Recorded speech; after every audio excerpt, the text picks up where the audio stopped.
Gloire à Dieu. Je voudrais lire avec vous un passage dans l'évangile de Luc, le chapitre 8, les versets 26 à 39.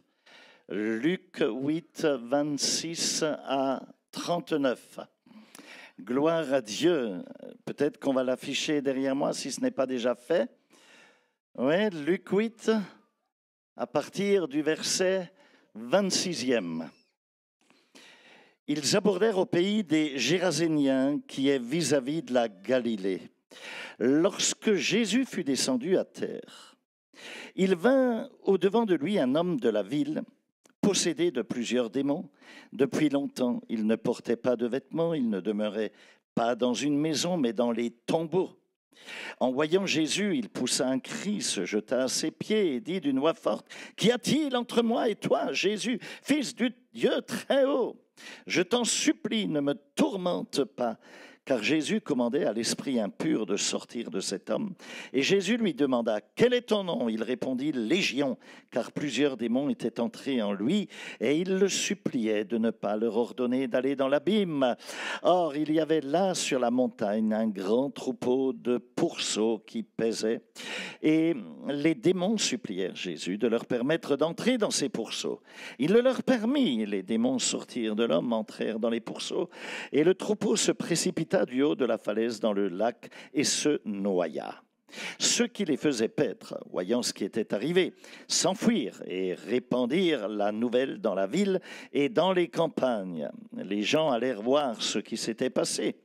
Ils vinrent auprès de Jésus et trouvèrent l'homme dont les démons étaient sortis assis à ses pieds, vêtu et dans son bon sens. Alors toute la population du pays des Géraséniens pria Jésus de s'éloigner d'eux, car ils étaient saisis d'une grande crainte.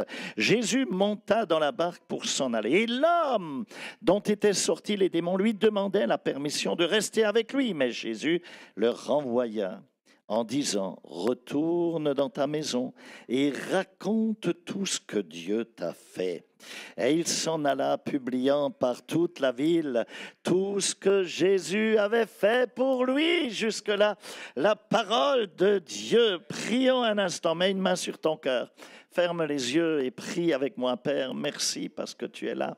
Et dans le nom de Jésus, tu veux nous enseigner une vérité profonde. Tu veux nous accorder une révélation nouvelle des Écritures, Seigneur, et de ce passage en particulier que nous venons de partager ensemble. Je te bénis dans le nom de Jésus pour ta faveur, pour ta grâce surnaturelle. Et dans le nom de Jésus-Christ, Seigneur, je veux lier les esprits diaboliques, les esprits démoniaques et les empêcher d'agir, de venir voler, d'affaiblir ta parole, de venir voler la révélation de ta parole.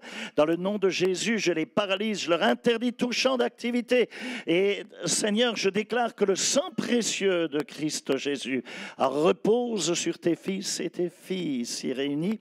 Père, nous nous réjouissons d'être ensemble car il est doux pour des frères de demeurer ensemble. Nous nous réjouissons de recevoir ta parole car elle est telle du lait, du miel à notre palais, Seigneur, et elle nourrit notre âme. Merci pour ta faveur et ta grâce et qu'à toi revienne l'agneau de Dieu au nom de Jésus. Amen et amen. Et si vous en êtes capable, vous pouvez vous asseoir. Amen, gloire à Dieu. Eh bien, mes amis, je voudrais que vous remarquiez bien ceci. On vient de lire ce texte ensemble et permettez-moi tout de suite de vous dire que le diable n'avait absolument pas peur de cet homme qui était très souvent enchaîné au milieu des tombeaux, au milieu d'un cimetière. En vérité, allez, je vais tout de suite dans le vif du sujet. Cet homme avait peur il avait peur, comment dirais-je, en vérité, le diable, avait peur du territoire que Jésus allait conquérir à travers cet homme. Voilà ce qui se passe. Le diable ne craignait pas cet homme. Il n'en avait que faire en réalité de cet homme. Mais il avait peur du territoire que Jésus allait conquérir à travers cet homme. Et voilà ce qui t'explique le pourquoi. Parce que si tu lis avant ce texte, tu verras Gadara, que Jésus était sur l'autre rive du lac de Galilée, il a dit à ses disciples, prenons une barque et traversons, allons jusqu'à Gadara, là où vivent ces gens de Gadara. Et donc, durant la traversée, une tempête s'est déclenchée, s'est levée avant que le bateau puisse accoster, avant qu'il n'arrive au milieu du lac. Ils ont subi une tempête absolument terrible. Et je voudrais que tu comprennes bien ceci. Chaque fois que tu es sur le point d'entrer dans une nouvelle dimension de vie, chaque fois que tu es sur le point d'élargir les cordages de ta tente, chaque fois que tu es sur le point d'atteindre un nouveau niveau de prospérité, l'enfer se déchaîne contre toi pour chercher à t'arrêter. Mais j'ai une bonne nouvelle pour vous aujourd'hui, parce que le combat que tu traverses, il n'est pas au sujet ou à propos de ton passé. Ça n'a rien à voir. Il est à propos de ton territoire, de ton héritage, de la destinée que tu as en Christ Jésus. Et je voudrais que tu comprennes que l'ennemi savait déjà qui tu allais devenir avant même que tu ne sois né sur cette terre.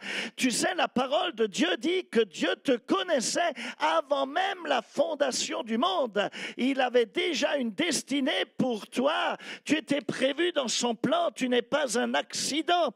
Et donc l'ennemi, lui aussi, le savait. N'oublie jamais qu'il était, avant d'être précipité sur la terre, avant d'avoir été licencié pour faute grave et d'avoir été dégagé du royaume, il était un cadre du ciel, un proche du cœur de Dieu, et il connaît le fonctionnement de la parole et du royaume.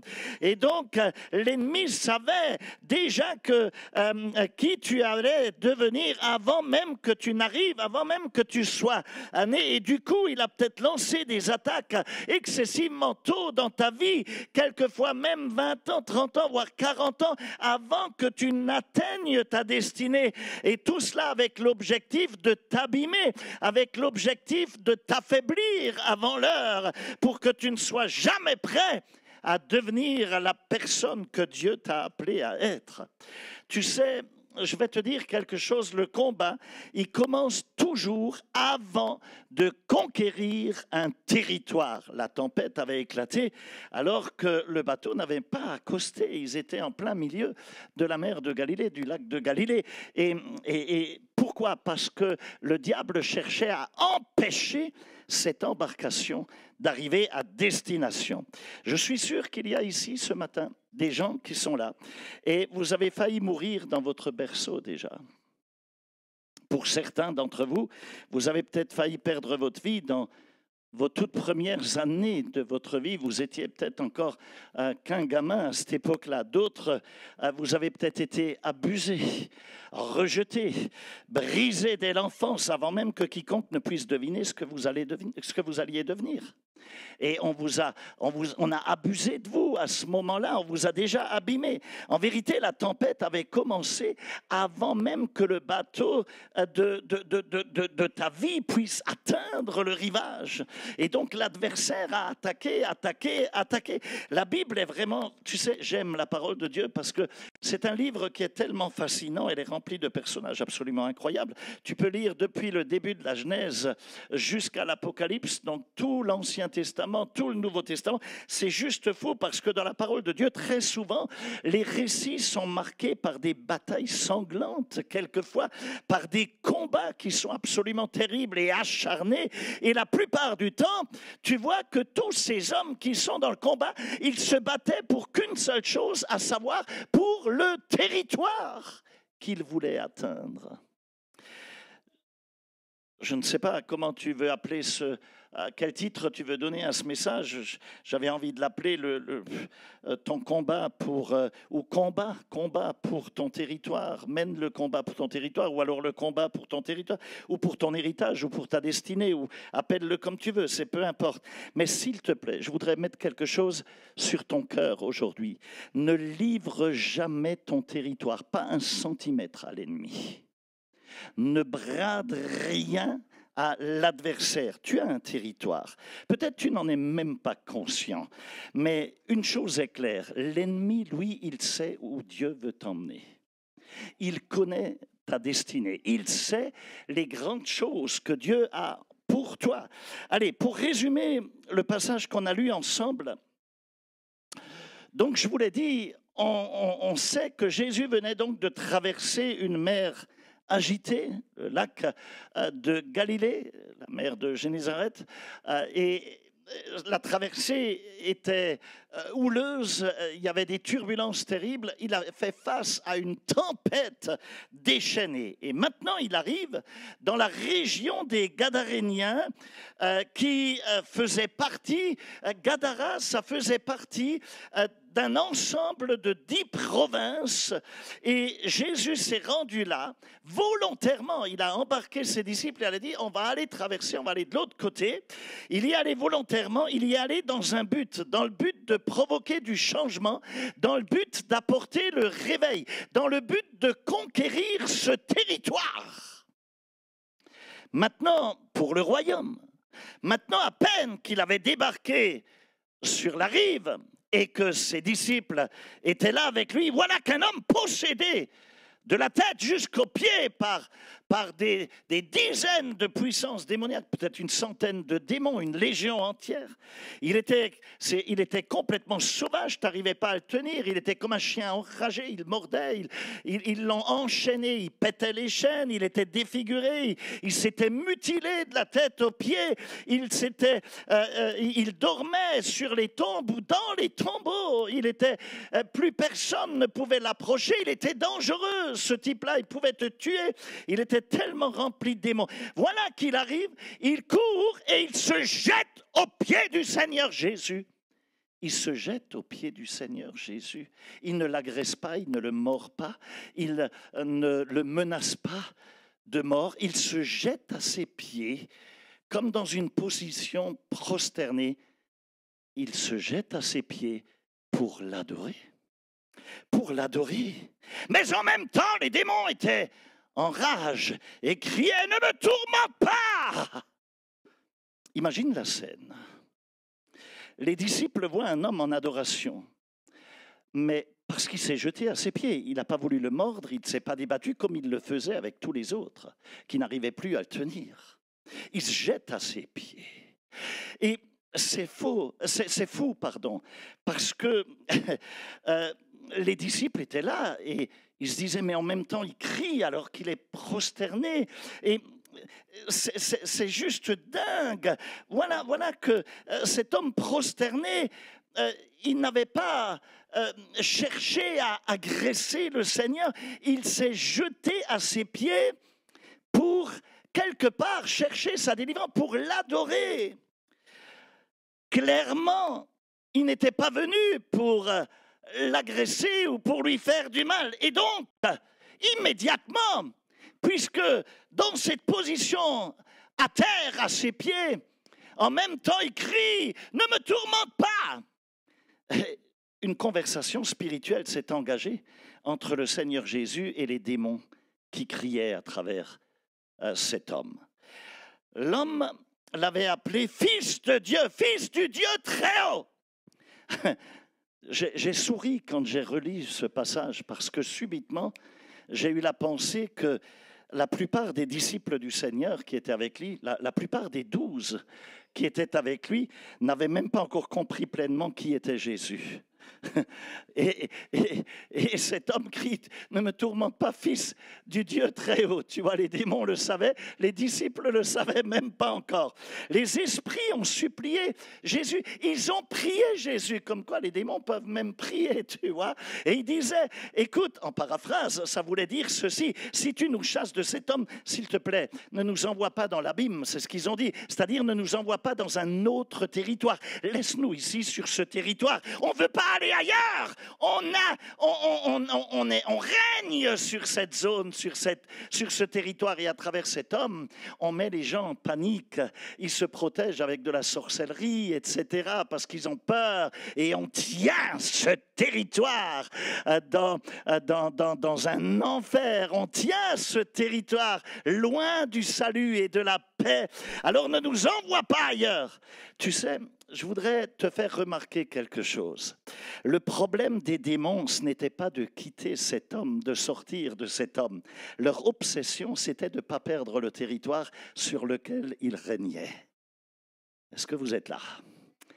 Je vais vous expliquer des choses très, très, très profondes. Écoute bien avec tes deux oreilles parce que ça va changer littéralement les choses pour toi. Et du coup, Jésus les a chassés dans un troupeau de porcs. Il a exaucé leurs prières. Et il a permis, puisqu'il y avait des porcs qui étaient là, de les chasser donc dans ce troupeau de porcs. Et les porcs, bien évidemment, qui ont été remplis à ce moment-là de démons, ils se sont précipités sur cette pente escarpée et se sont jetés dans la mer de Galilée et ils se sont noyés. Et à ce moment-là, les gardiens du troupeau de porcs étaient tellement choqués qu'ils ont commencé à courir. Ils sont retournés en ville pour alerter toute la ville. Et la ville tout entière, nous disent les Écritures, est sortie pour venir voir le Seigneur Jésus. Retiens bien cela. La ville et les environs est sortie pour venir jusqu'à Jésus. À cause de qui? À cause des démons. À cause de qui? À cause des démons. Parce que si cet homme n'avait pas eu de démons, il n'y aurait pas eu de miracle. Et s'il n'y avait pas eu de miracle, il n'y aurait pas eu de réveil. La ville est sortie pour voir Jésus à cause des démons qui venaient d'être chassés. Écoute bien ceci. Tu es attaqué quelquefois dans ta vie parce qu'il y a une raison qui se cache derrière cela. Tu traverses des tempêtes dans ta vie, c'est parce qu'il y a une raison qui se cache derrière cela. Jésus a traversé une tempête terrible, effrayante, juste pour un seul homme qui était à Gadara. Le diable s'est levé, il ne voulait pas qu'il rencontre cet homme. Et cet homme rejeté, enchaîné, qui s'est mutilé, qui s'est blessé, qui s'est auto-démoli. Il habitait au milieu des tombeaux sur un cimetière. Personne ne voulait plus l'approcher. Mais cet homme représentait en vérité un territoire stratégique. Les démons contrôlaient les choses à travers cet homme. Et c'est pour cela que Jésus avait dit à ses disciples, passons de l'autre côté. Je dois conquérir ce territoire. Je ne peux pas le laisser entre les mains des démons, du wokisme, du diable, de ceci, de cela. Vous comprenez? Donc comprends que chaque fois que tu veux élargir ton territoire, ton ministère, chaque fois que tu veux élargir ton entreprise, chaque fois que tu veux élargir le royaume de Dieu, chaque fois que tu veux ouvrir, implanter une cellule, prépare-toi, un démon va se lever. Dès que tu veux passer à un autre niveau, un démon va se lever. Tant que tu restes tranquille là où tu es, tout va aller bien. Mais dès que tu décides de franchir une frontière, dès que tu décides d'entrer dans une nouvelle dimension, à partir de là, l'enfer se déchaîne pour chercher à t'arrêter, pour chercher à te décourager, pour chercher à t'amener à baisser les bras, pour chercher à t'amener à renoncer et à faire demi-tour. Laisse-moi te dire que durant très longtemps, j'ai lu ce texte, je l'ai même enseigné X fois, et je l'ai lu et encore relu. Et même dans l'enseignement que j'y apportais à travers ce texte, j'y voyais que la douleur, j'enseignais la douleur. J'y voyais que la douleur de cet homme que personne ne pouvait tenir, qui brisait les chaînes, qui se blessait, la douleur de cet homme qui se mutilait au milieu des tombeaux et de ce cimetière. Je n'y voyais que la douleur d'un destin brisé et sans avenir. Je ne voyais que sa souffrance. Et tu le sais bien, lorsque la douleur est trop forte, ta vision est brouillée, tu ne vois plus clair. Tu n'arrives plus à appréhender ton avenir. Lorsque la douleur est trop forte, tu n'arrives quelquefois même plus à réfléchir et à raisonner. Tu n'arrives plus à analyser les choses. Tu ne vois plus le sens qui se cache derrière cette souffrance. tu n'arrives plus à en avoir la révélation. La douleur, elle peut même te voler ton appétit, te nouer l'estomac, tu n'as plus faim. La douleur, elle peut t'arracher ce beau sourire que tu avais toujours sur tes lèvres et subitement maintenant tu es dans une tristesse, tu deviens amer, acide, frustré. La douleur, elle peut te voler même ta personnalité et t'empêcher d'être toi-même. T'es comme un zombie, tu n'es plus toi. Alors voilà la révélation. Derrière chaque douleur, il se cache quelque chose, il y a un sens, il y a un objectif, il y a un but. Et du coup, si tu ne regardes qu'à la douleur, et tu ne cherches pas à regarder comme Dieu voit les choses, tu risques de rater le but, tu risques de passer à côté de ta destinée. Fais attention à cela. Regarde bien ta propre vie. Chaque fois que tu étais sur le point d'entrer dans un nouveau territoire, à t'élever dans un autre niveau, probablement que toutes sortes de tempêtes se sont déclenchées. Ce n'était pas facile. Et la plupart des temps, ces tempêtes semblaient n'avoir absolument aucun rapport avec ton objectif. Absolument aucun, mais en réalité, c'était des attaques stratégiques. Des attaques diaboliques et stratégiques. Pourquoi? Parce que l'ennemi savait d'avance ce que tu allais devenir, ou là où tu allais monter en niveau pour conquérir, pour élargir les choses. Et du coup, il a déclenché une tempête avant même que le bateau de ta vie puisse accoster, là où tu voulais accoster. Je vais aller encore plus loin. Regarde ceci. L'ennemi savait qui tu étais, je te l'ai déjà dit, avant que tu ne naisses, avant ta naissance. Et du coup, il a commencé très tôt. Certains d'entre vous, vous avez failli mourir alors que vous étiez encore dans le ventre de votre mère, dans le sein de votre mère. Vous avez failli être arraché. Vous êtes peut-être quelqu'un qui est juste un survivant de l'avortement. Peut-être que tu as un petit frère ou une petite sœur qui, elle, a été arrachée du ventre de ta mère. Et toi, tu aurais très bien pu y passer, tu es juste un survivant. D'autres ont peut-être subi des abus sexuels, des abus terribles, du rejet. Vous avez peut-être vécu une solitude terrible, alors que personne n'avait encore vu, n'avait encore appréhendé, n'avait encore compris ce que tu allais devenir un jour. Personne ne pouvait le voir. Oui, la tempête, pour certains, a pu commencer très très tôt dans leur vie, bien avant que le bateau n'accoste. La tempête avait eu lieu bien avant que le bateau du Seigneur puisse accoster du côté de la rive de Gadara. Maintenant, si Jésus n'avait pas réprimandé cette tempête, s'il ne l'avait pas calmée, s'il ne l'avait pas paralysée, s'il ne l'avait pas empêché de continuer dans son champ d'activité, il n'aurait jamais pu atteindre cette ville de Gadara. Longtemps, je n'avais pas compris que Gadara était une région païenne. Et parce que je pensais que toute cette zone de la Galilée, tu vois, et tout ce qui est autour du lac de Galilée, que c'était un territoire juif, et donc qu'on y pratiquait la Torah. Et je n'avais pas compris. Mais pour preuve, subitement, ça a fait tilt, puisque les Juifs orthodoxes, c'était impossible pour eux d'élever des porcs. Et s'il y avait des troupeaux de porcs, c'est que c'était une région païenne. Et non pas une région où l'on craignait l'Éternel Dieu. Et cela signifie donc que Jésus n'a pas fait que traverser une mer, mais aussi une frontière spirituelle. Vous êtes avec moi? Une frontière spirituelle pour aller conquérir un nouveau territoire qui ne connaissait pas ni le salut, ni le royaume de Dieu. Donc chaque fois que tu traverses une frontière culturelle, ou sociale, ou spirituelle, chaque fois, il faut que tu t'attendes à ce que l'enfer se déchaîne. Il faut que tu t'attendes à ce que le diable se manifeste. Parce que je vais te dire quelque chose. Oui, le diable, oui, Satan, il déteste quand toutes sortes de cultures et de peuples, de toutes couleurs, de toutes races, de toutes catégories socio-professionnelles, quand toutes sortes quand c'est pluriculturel, quand les peuples peuple se réunisse pour adorer le Seigneur, le diable déteste cela. Pourquoi?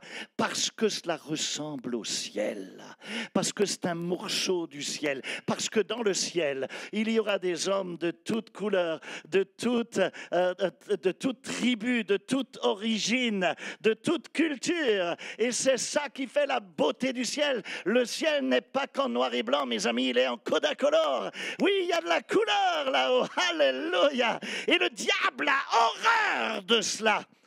Aujourd'hui, je voudrais prophétiser et déclarer, s'il te plaît, au nom de Jésus, sors de ta caverne, sors de ton tombeau spirituel, sors de ton cimetière spirituel, peu importe comment tu en sors, même si tu as le diable dans les reins ou sur le dos, eh bien, même si tu es oppressé, sors de ta dépression, sors et jette toi-même si tu es possédé jusqu'au cou, sors et jette-toi aux pieds de Jésus. Sors de là, viens te jeter aux pieds du Seigneur. Et rien ni personne ne peut t'arrêter si tu le veux. Le fou de Gadara voulait être libre et il s'est jeté aux pieds de Jésus. C'est toi qui le décides. Sors de là, viens te jeter aux pieds de Jésus. Personne ne peut t'arrêter. Je voudrais que tu dises à ton voisin, hé, dégage, ôte-toi de mon chemin, de mon chemin là, je suis déterminé à aller toucher Jésus. Je veux toucher Jésus. S'il te plaît, sors de mon chemin. Ne m'en empêche pas.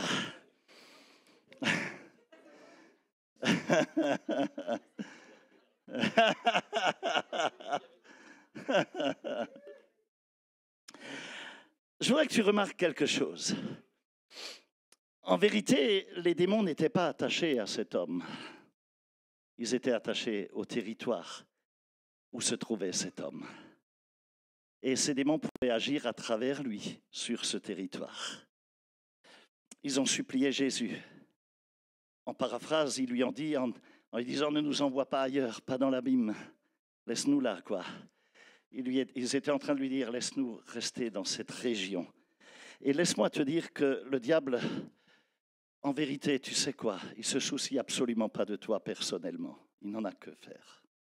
Ce n'est pas son problème. Ce qu'il veut et ce qu'il cherche, c'est ton territoire. Ce qui l'intéresse, c'est ton influence. L'influence que tu as quand tu témoignes à des âmes autour de toi. Ce qui l'intéresse, c'est ta région, là où tu habites, ton voisinage, que tu commences à toucher, à inviter pour un barbecue ou pour boire un café chez toi et de leur parler de Jésus. Il ne le supporte pas. Ce qu'il n'aime pas, c'est ton entreprise où tu travailles.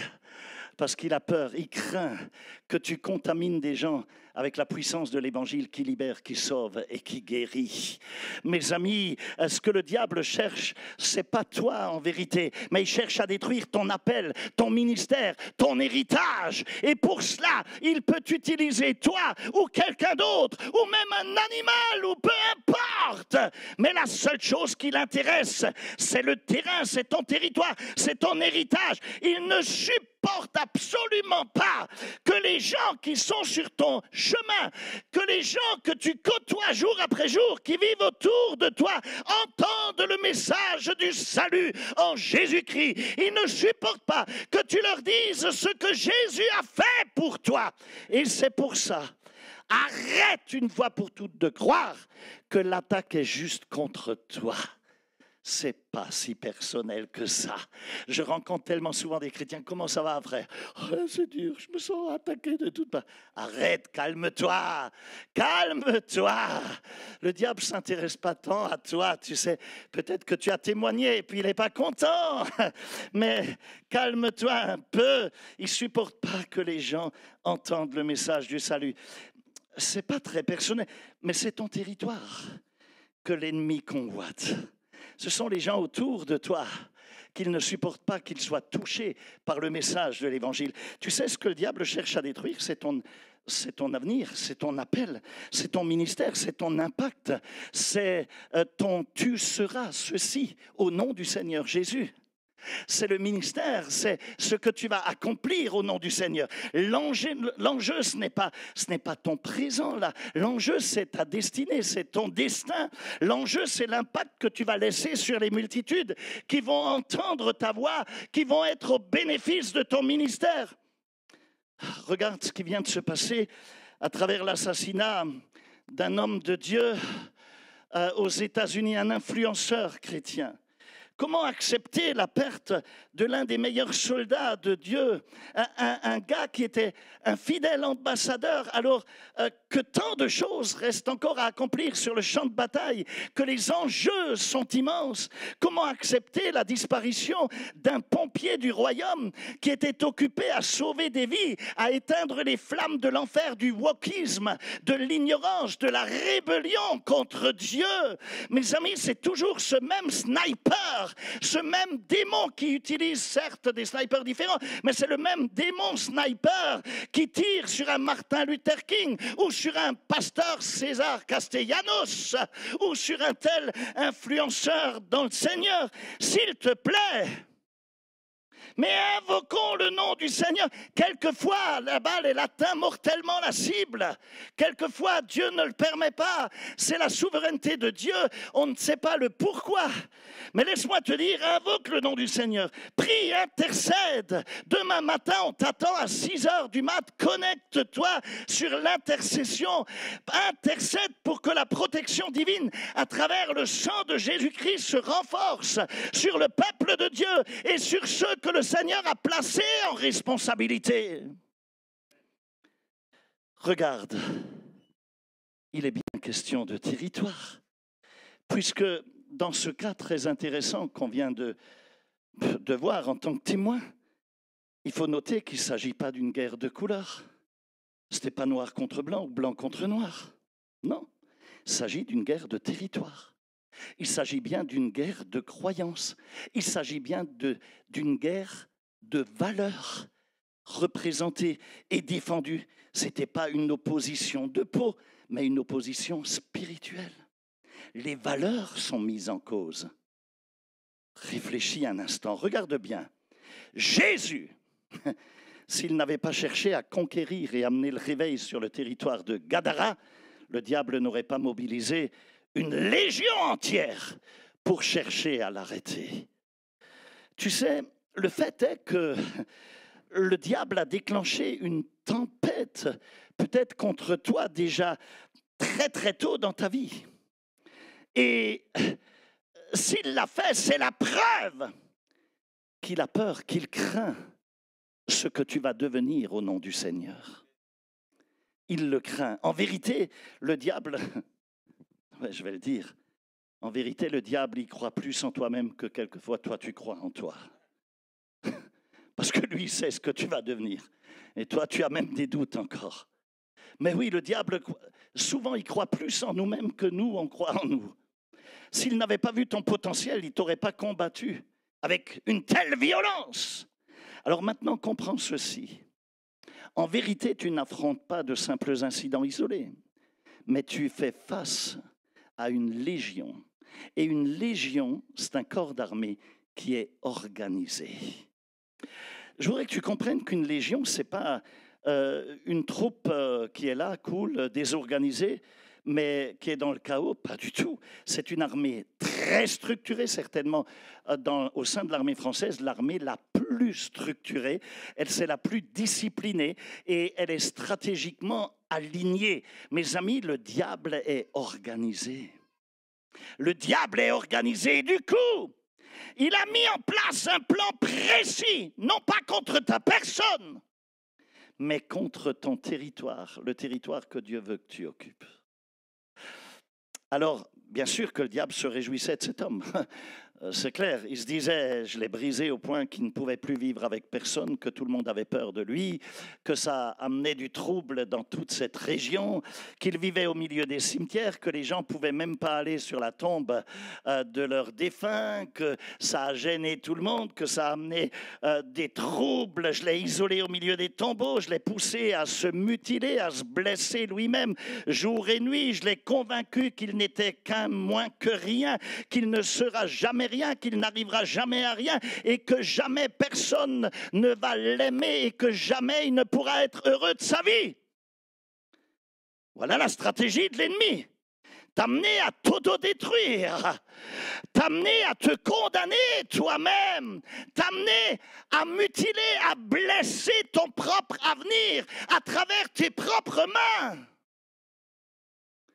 Mais en vérité, ce n'était pas vraiment à propos de cet homme lui-même. C'était toujours à propos du territoire qu'il représentait.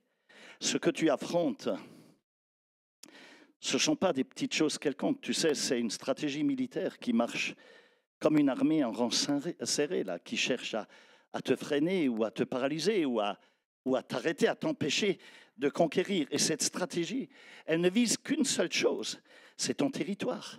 Ça veut dire les personnes, les âmes, les gens proches de toi qui t'entourent et qui ne connaissent pas encore la vérité en Christ. Ces gens qui n'ont jamais entendu parler de l'Église ou de la cellule, qui n'ont jamais entendu dire que Jésus aujourd'hui encore est le même que hier, aujourd'hui, et qu'il le sera éternellement, qu'aujourd'hui encore Jésus fait des miracles, qu'il guérit les malades, qu'il sauve les perdus, qu'il apporte la paix là où il n'y a que le chaos et le désespoir, qu'il apporte la guérison.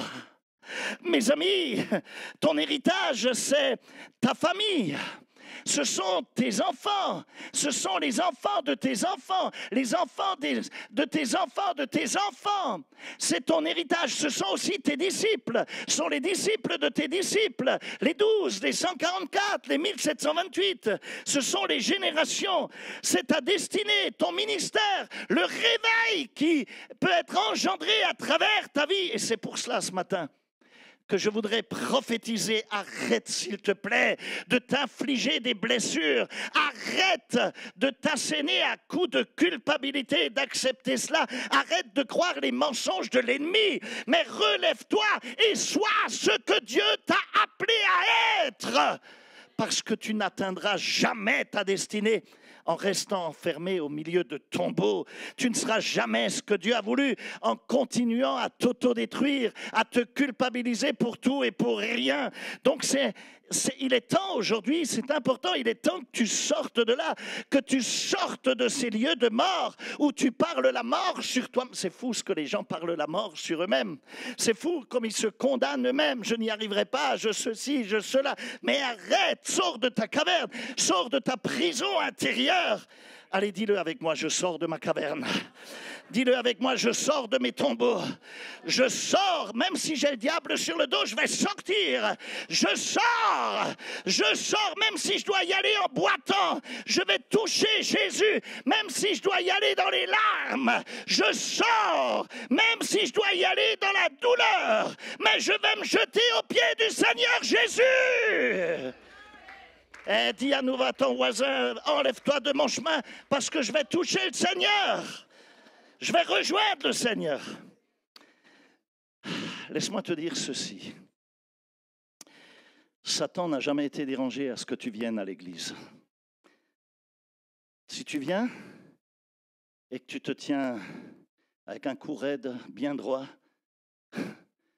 assis droit dans ton fauteuil, que tranquillement tu croises les pieds, que tu fermes tes bras sur toi-même et que tu regardes comme un spectateur poli, rempli de jugement, ça ne le gêne absolument pas. Tu peux venir à l'église autant que tu le veux. Il n'en a que faire. Mais le jour où tu vas commencer à lever tes mains, le jour où tu vas commencer à ouvrir ta bouche et que tu vas commencer à témoigner et que tu vas ouvrir ta maison pour y installer une cellule, où tu vas commencer à accueillir des personnes, où tu vas prier pour leur guérison, où tu vas les chasser les démons et les rendre libres au nom de Jésus-Christ, le jour où tu vas apporter le salut dans les cœurs, la paix là où il n'y avait plus que chaos, le jour où tu vas adorer Dieu de tout ton cœur, le jour où tu acceptes pleinement de mourir à toi-même et de mettre toute ta vie sur l'autel comme une fragrance, eh bien, qui est déposée là devant le Seigneur. C'est à partir de là que l'enfer tout entier va commencer à trembler, à trembler, à trembler, parce que le diable sait qu'à partir de là, à cause du choix que tu as fait, il perd ton territoire. Ne te trompe pas. Tout ce combat, il n'est pas vraiment à propos de toi. C'est à propos de ton territoire. C'est à propos de ton héritage. C'est à propos de ton futur. Alors tiens ferme. Ne cède pas un centimètre de terrain, s'il te plaît. Ne livre pas ton territoire entre les mains du diable. Ne laisse pas les tempêtes, les démons, les douleurs t'arracher à ce que Dieu t'a donné. Tu dois te lever, tu dois te tenir debout. Tu dois voir la délivrance du Seigneur dans ta vie. Donne-lui ta vie. Je dis, Seigneur, pourquoi quelquefois des balles mortelles peuvent atteindre un homme de Dieu? Le Seigneur m'a dit, c'est au sujet d'un territoire. Et quelquefois, un homme peut tomber comme une semence en terre. Et cette semence va porter du fruit, 30, 60, 100. Et les 30, 60, 100 vont porter des milliers. Tu sais, ça peut susciter un réveil planétaire. De partout. J'ai lu cette semaine qu'au Nigeria, on rendait hommage à cet homme. Et on parle du Seigneur comme jamais. J'ai aussi vu des hommes, des femmes, des jeunes gars qui ont dit, même si c'était au prix de ma vie, mais ça me met en rage. Je n'accepterai plus de me taire. N'est-ce pas Martin Luther King qui a dit que ce n'était pas le bruit des méchants qui était dangereux, mais le silence des justes? Mes amis, c'est une question de territoire. Et je voulais que tu le comprennes. Ça doit t'ouvrir les yeux sur des réalités spirituelles. Et Dieu t'appelle ce matin. Alors je voudrais qu'on prie ensemble. Mets-toi debout. Je voudrais que tu fermes les yeux réellement. Tu les fermes. Tu mets une main sur ton cœur. Et tu fermes vraiment les yeux. Et on va prier ensemble. Et on va dire, et peut-être que le pasteur Patrice peut me donner un fond sonore pendant ce temps, mais on va dire ensemble, Père, au nom de Jésus. Non, mais je ne vous ai pas entendu, il y en a 3 qui ont prié. Père, au nom de Jésus, nous venons devant toi aujourd'hui. Je viens devant toi en sachant que ce combat n'est pas contre moi, il n'est pas contre la chair et le sang, mais contre les dominations, contre les autorités, contre les puissances des ténèbres qui cherchent à voler mon territoire. Je déclare aujourd'hui que je ne céderai pas le moindre centimètre de terrain aux ténèbres. Tout ce que tu as placé entre mes mains, Seigneur Jésus, chaque portion de territoire spirituel, chaque portion de territoire familial, chaque portion de territoire ministériel, chaque héritage destiné à mes enfants, à mes générations, tout comme à mes disciples, je les couvre sous le précieux sang, avec le précieux sang de Jésus-Christ. Seigneur, je brise aujourd'hui les chaînes de l'autodestruction dans ma vie. Je ferme la gueule de l'accusateur. Je rejette les mensonges de l'ennemi. Et aujourd'hui, par la foi, je déclare dans le nom de Jésus-Christ que je sors de mes tombeaux, que je brise mes chaînes et que je prends possession de mon territoire sur lequel tu m'as placé, Seigneur. J'en prends possession au nom puissant et glorieux de Jésus-Christ. Seigneur, répands ton esprit sur ma vie.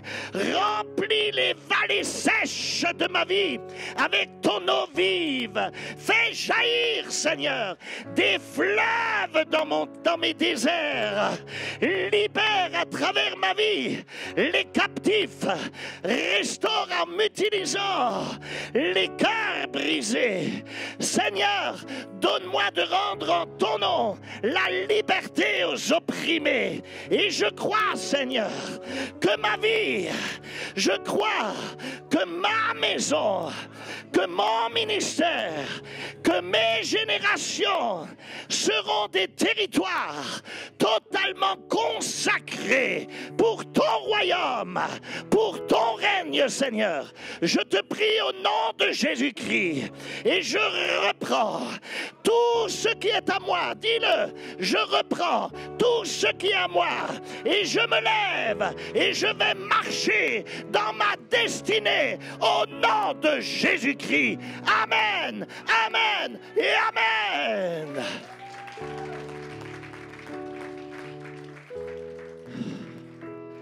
Reste debout. J'ai dit quelque chose. J'ai dit que si tu viens à l'église et que tu viens juste comme une grenouille de bénitier, que tu viens juste comme visiteur, que tu viens juste pour paraître chrétien, que ce n'est qu'une façade, tu ne gênes absolument pas le diable. Et tu sais quoi? Tu peux te qualifier de chrétien, mais pour autant, Jésus ne te connaît pas. Beaucoup se sont approchés de lui et lui ont dit, Seigneur, on a fait des miracles. Jésus a dit, dehors, je ne vous connais pas, je ne vous ai jamais connu. Ce n'est pas la connaissance que tu as de Dieu qui fait de toi un chrétien. Le diable connaît la Bible par cœur mieux que toi et moi ensemble. Il était un cadre du ciel. Ce n'est pas la connaissance qui te qualifie.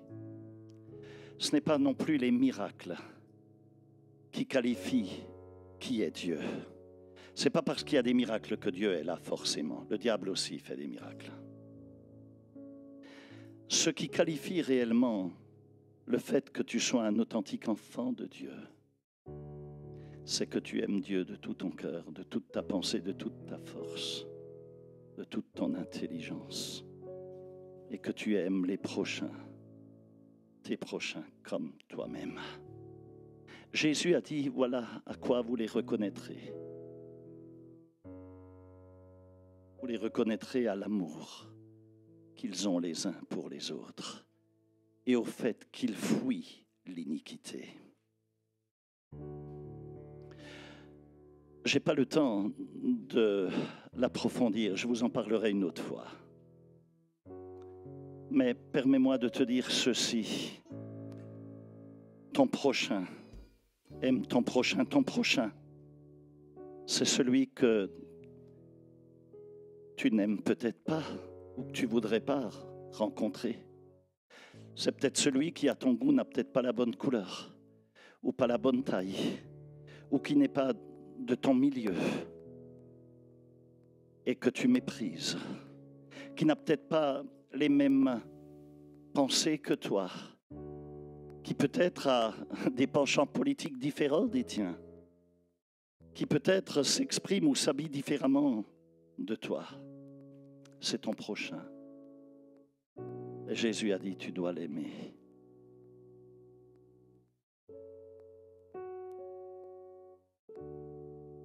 Et c'est à ça qu'on saura que tu es un vrai enfant de Dieu.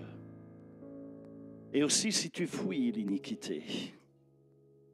C'est quoi l'iniquité? Tu sais, bien sûr l'iniquité c'est le péché, mais tu sais, c'est pas juste le péché qui est hideux, l'adultère, la haine, la violence, les colères, la sorcellerie, toutes ces choses. C'est aussi et juste quand Dieu te demande de faire quelque chose, que tu dis, Seigneur, tu me demandes ça, mais moi je pense que ça c'est mieux pour moi. Et tu en fais à ta tête. Et à ce moment-là, tu n'es plus dans la volonté parfaite de Dieu. Tu es juste dans une volonté permissive de Dieu. C'est ça l'iniquité. Parce que tu passes aux côtés d'un plan parfait pour toi. Tu loupes le territoire que Dieu a placé devant toi. Et ça fait mal à Dieu. Parce que tu n'es plus rentable pour son royaume. Tu passes à côté, tu en fais à ta tête. Et pourquoi tu le fais? Parce que je vais te révéler quelque chose que j'ai compris, que je viens de comprendre il y a peu. La racine de tous les péchés, de toute iniquité, c'est l'incrédulité. Rien d'autre. Quand un homme est adultère, quand il va coucher avec une autre femme, c'est parce qu'il croit que sa femme n'est pas capable de lui donner tout le bonheur et que peut-être avec une autre ce sera meilleur. C'est de l'incrédulité. Et c'est un manque de confiance à Dieu qui a placé cette épouse à côté de lui.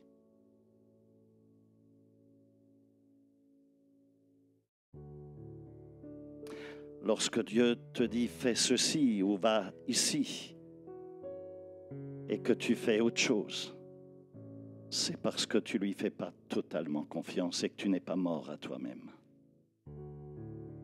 Et la Bible dit que nul ne peut lui plaire sans la foi. C'est ça l'iniquité. Alors tu es là peut-être et tu t'étonnes après qu'il y a de la culpabilité, que tu te sens accusé et que des choses sont bloquées. Je voudrais faire juste un appel. Je voudrais que tu fermes réellement les yeux.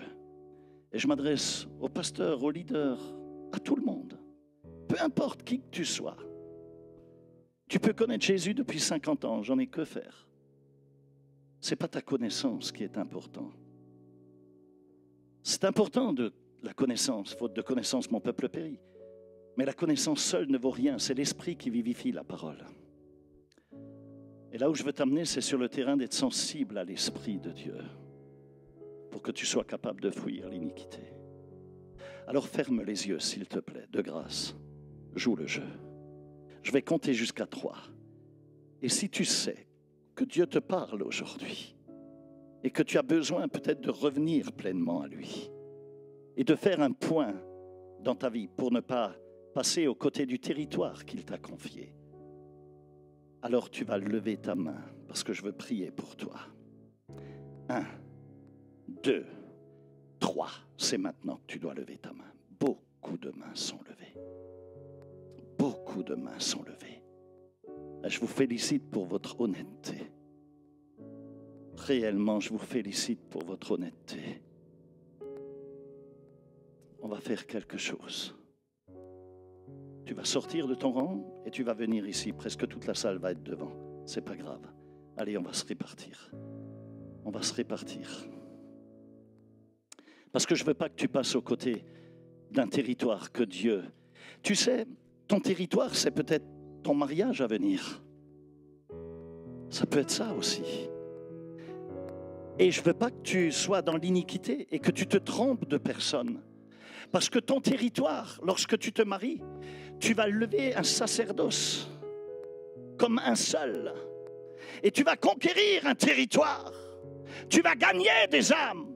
Et si tu te trompes, tu ne vas pas pouvoir travailler correctement. Tu seras freiné. Parce qu'il y en a un qui va te tirer vers le bas. Tu comprends cela? C'est très sérieux. Cette histoire de territoire est très sérieux. Parce qu'il y a des choses que tu veux... Et il y en a qui ont payé le prix fort. Après, tu te dis, mais j'ai perdu des années. J'ai connu l'échec. Pourquoi?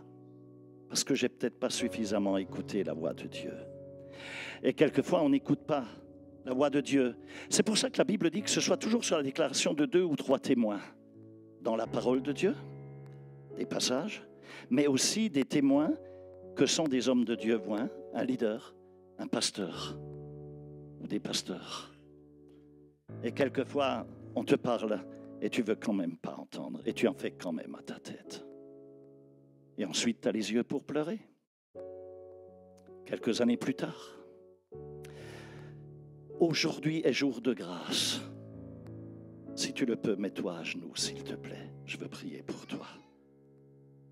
Jesus. Père, tu vas lever une église forte ici.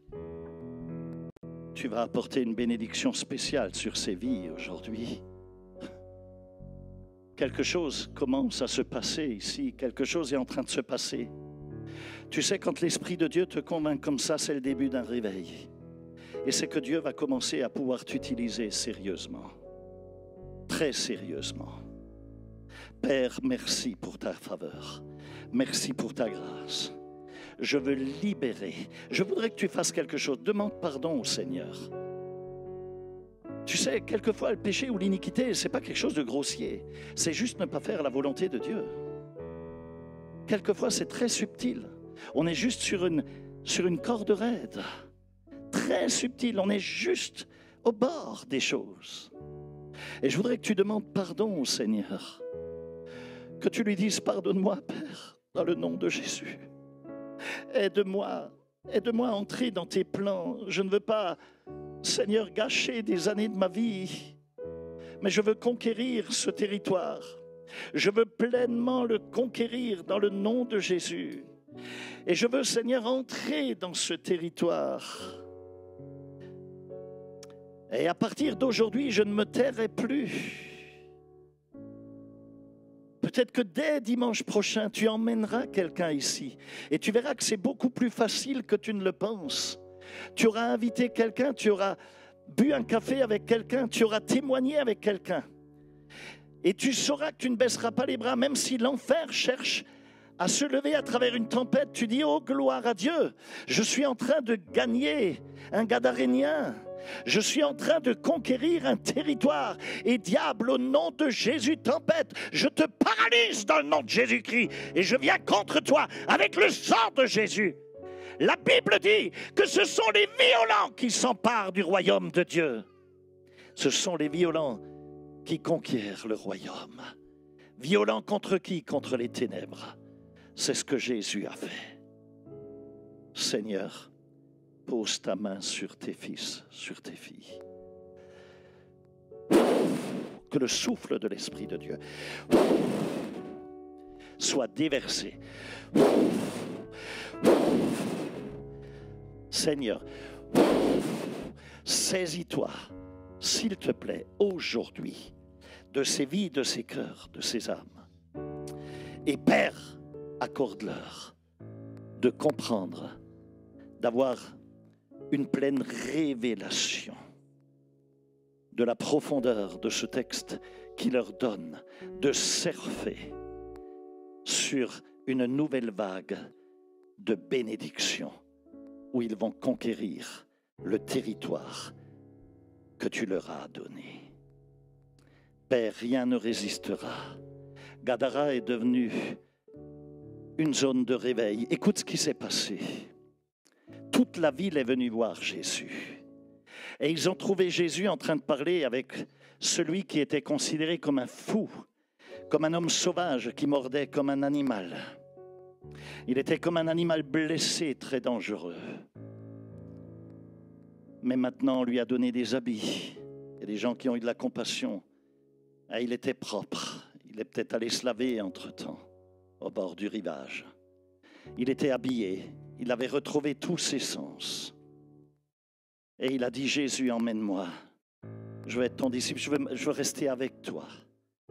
Et Jésus lui a dit la même chose qu'il avait dit à la Samaritaine, que la plupart avaient considérée comme une prostituée, une femme de mauvaise vie.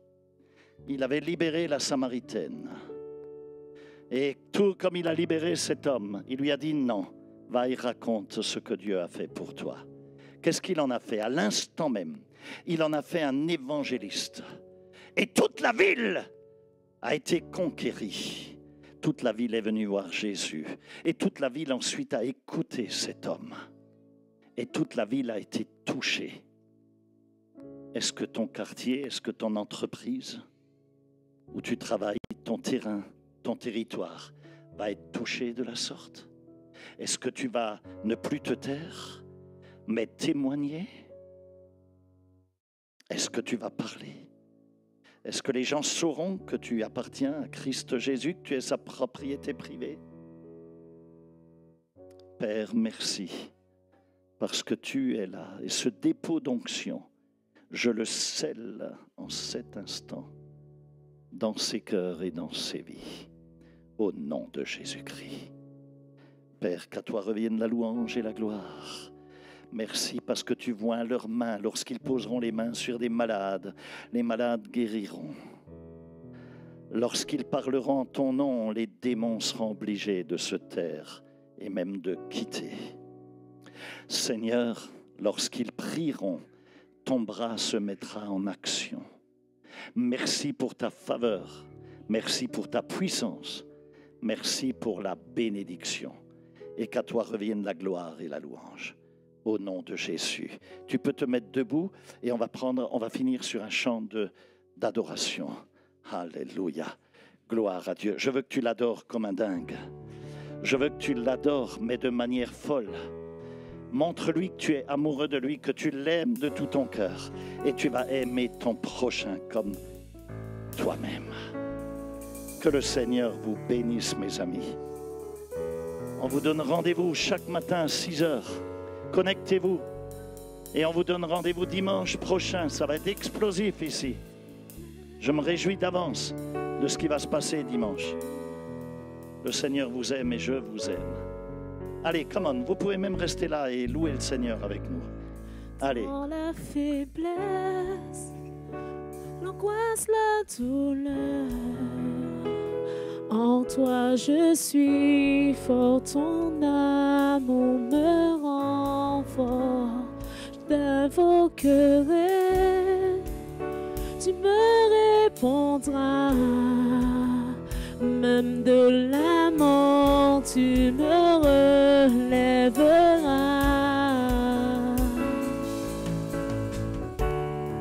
Je m'abandonne complètement et à toi seul je me rends.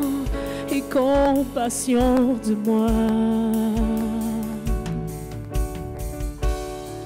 Penche ton oreille vers moi, je ne me confie qu'en toi. Viens et chante sur moi. Là où abondait le péché, surabondera ta grâce. Là où abondait le péché, surabondera ta grâce, ta grâce, ta grâce me suffit, ta grâce.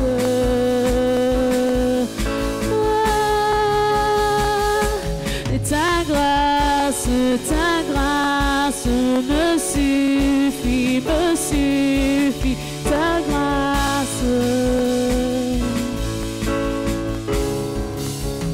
Par ton amour, je m'approcherai du trône de grâce, ta grâce m'envahit.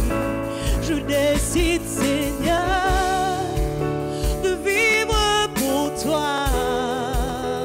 en sainteté, oui, je vivrai pour toi. Il déclare avec moi ce matin, hey! Je m'abandonne complètement et à toi seul je me rends. Compassion de nous, compassion de moi. Penche ton oreille vers moi, je ne me confie qu'en toi. Viens et chante sur moi. Là où abondait le péché, oui, nous le verrons, surabondera ta grâce. Là où abondait le péché, surabondera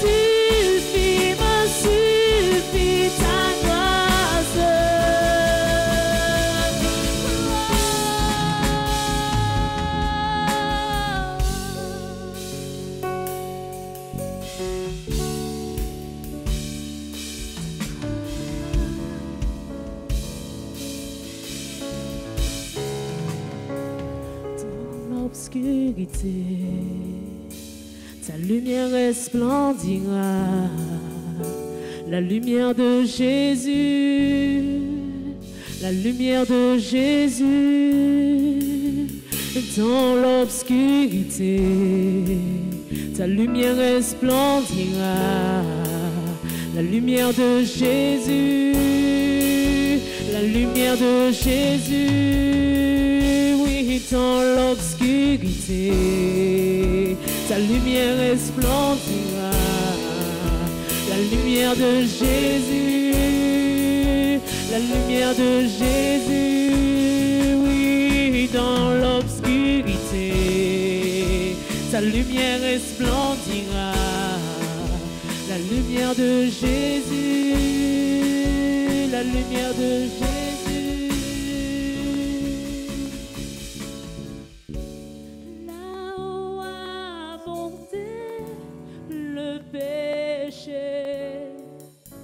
Surabondera ta grâce,